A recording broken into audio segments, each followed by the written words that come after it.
You can follow this. You've seen movies where a character will be shown to the audience, a character is developed, the audience gets familiar with this character, and then the story seemingly suddenly shifts to another apparently unrelated character and develops this apparently unrelated character. And then the story shifts to a third character somewhere else, unconnected to the other two, apparently, seemingly.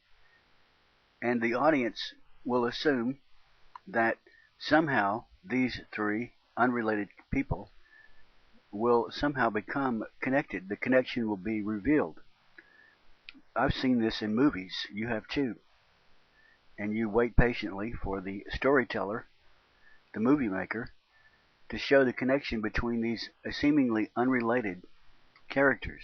I'm going to create a character. I'm going to call him Bob Smith. He's a middle-class, hard-working American. And he sees war protesters in the streets dressed as clowns, silly people. They don't speak for him. Bob Smith shakes his head in dismay at these idiots in the streets protesting the Iraq War. But nevertheless, doubts seep into Bob's head about the validity of this war. Do we really need to be over there? And he keeps seeing on the television and the newspaper and every website he visits the casualty count, the number of deaths adding up, whether just adding up, the cost of the war adding up. And Bob Smith begins to question the validity of our involvement in the Middle East, perhaps at an unconscious level, probably at an unconscious level. Now consider Willie Brown. Willie Brown lives in a housing project. He works as a janitor. He works hard, but he can never get ahead. Willie Brown is a Negro, and he's constantly submerged in a rhetoric that America practices institutionalized racism. Willie knows, quote unquote, that he can never get ahead in America because of this institutionalized racism. He's held down. He's resentful. He wants to become middle class and gain respectability. He'll never be able to do it except through credit. Character number 1, meet Jiang, chairman of Industrial and Commercial Bank of China. He doesn't get paid much money. In fact, he earns less than 1% of the salary paid to the chairman of J.P. Morgan Chase. But he has been making plenty of money for ICBC shareholders because their stock price is up 80% from its initial offering price only 2 years ago.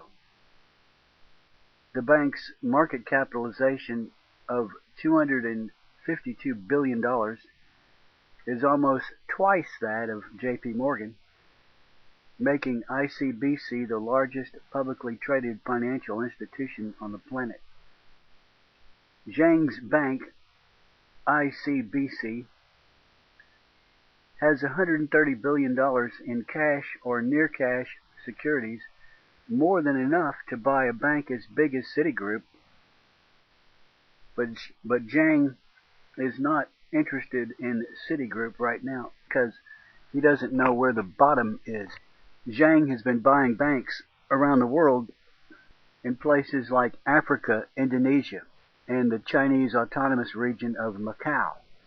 He has partnerships with 3 heavyweights of global finance: Goldman Sachs, the German insurance company Allianz SE, and the New York-based credit card issuer American Express. The people advising Willie, who advise him how to get his food stamps and to deal with the problems in the project, the housing project, tell him that he is eligible for a housing loan. He can own his own house, and he is eligible for credit. Willie Brown, filled with resentment, tired of trying to work his way up in society, knowing that the deck is stacked against him, takes advantage of this housing loan. What the heck? He thinks that, I'll have instant middle class status. Through credit, I can appear to be middle class. Own my home, own a nice shiny new car, new clothes. I will look like I'm middle class. And he thinks I can even get elected to public office because this same group of advisors that shows me how to deal with Negro problems assures me that we will be given a voice. We Negroes will be given a voice. And that we will be given assistance in entering public office at low levels, the school board, city council, and eventually we'll run for state senate. Some of us will run for Congress. There's huge money available to buy us advertising, advise us what to say when we give our speeches that are written by somebody else. Willie Brown is aware that there is a socialist influence in this coalition of groups that advise him. What the heck, I'm tired of racism. I'm tired of being repressed. I'm going to take advantage of all this. I'm going to get involved. Chinese banks have a surplus of American dollars because of the trade imbalance. Everybody buys products from China that are made cheap. All Americans buy cheap Chinese products, and when the transactions are completed, the Chinese are left with a handful of U.S. dollars, and not knowing what to do with them, it seeks a place to park these dollars, to put these dollars to work. Along comes Fannie Mae, Freddie Mac. It says Goldman Sachs and big banks, Wall Street bankers, are selling these repackaged mortgages, one of which is the mortgage that was sold to Willie Brown. And Willie doesn't know that when interest rates go up,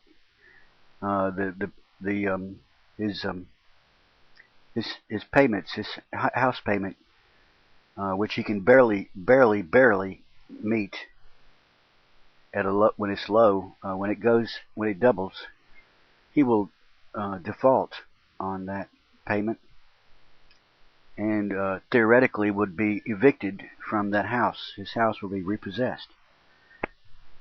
Willie's mortgage and a package of similar mortgages, packaged and sold as shares and by these Wall Street bankers, is not a sound investment.